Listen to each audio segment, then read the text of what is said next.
ইলিশ মাছটা একটা বিশেষ মাছ, যেটা একমাত্র বাংলাদেশে হয় এবং দেশের মানুষকে না খাইয়ে বাইরে পাঠানো আমি কোনো মতে অ্যাপ্রুভ করি না। ভারতে ইলিশ পাঠানো যাবে না বলে দুঃখ প্রকাশ করেছেন অন্তর্বর্তী সরকারের মৎস্য ও প্রাণী সম্পদ উপদেষ্টা ফরিদা আক্তার। শুক্রবার ভারতীয় সংবাদ মাধ্যমে নিউজ 18-এ সাক্ষাৎকারে তিনি একথা জানান। মৎস্য উপদেষ্টা বলেন, আমরা দুঃখিত, আমরা কোনোভাবেই ভারতে ইলিশ রপ্তানি করতে পারবো না। ইলিশ অনেক দামি মাছ উল্লেখ করে ফরিদা আক্তার বলেন, এই মাছ যদি আমরা ভারতে রপ্তানি করি তাহলে বাংলাদেশের মানুষের নাগালের বাইরে চলে যায় দাম।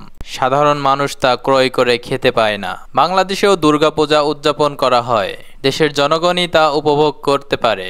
বাংলাদেশের রূপালী ইলিশের অনেক চাহিদা এবং রপ্তানি নিষেধাজ্ঞা থাকা সত্ত্বেও সাবেক প্রধানমন্ত্রী শেখ হাসিনা দুর্গাপূজার নামে ভারতে প্রত্যেক বছর প্রায় 4000 মেট্রিক টন ইলিশ পাঠাতেন। এর সমালোচনা করে ফরিদা আক্তার বলেন, এটা করার কোনো দরকার ছিল না।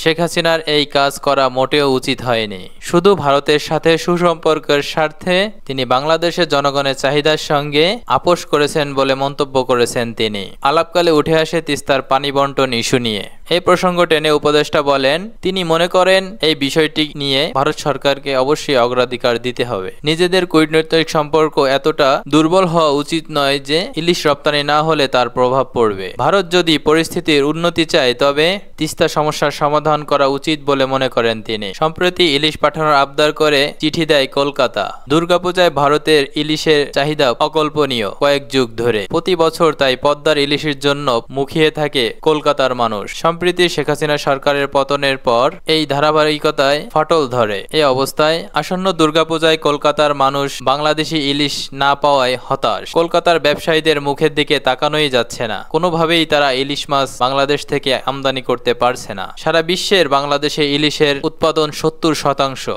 এর মধ্যে বাংলাদেশের পদ্মার ইলিশের চাহিদা সব থেকে বেশি এবং স্বাদ তুলনামূলক খুব বেশি। ভারতেও সামান্য কিছু ইলিশ ধরা পড়ে সাগরে বা কিছু কিছু নদীতে, কিন্তু সেই পরিমাণ ইলিশ দিয়ে ভারতের চাহিদা মিটতেছে না, যার জন্য বাংলাদেশের ইলিশ, বিশেষ করে পদ্মার ইলিশ খাওয়ার জন্য কলকাতার মানুষের মুখিয়ে থাকে।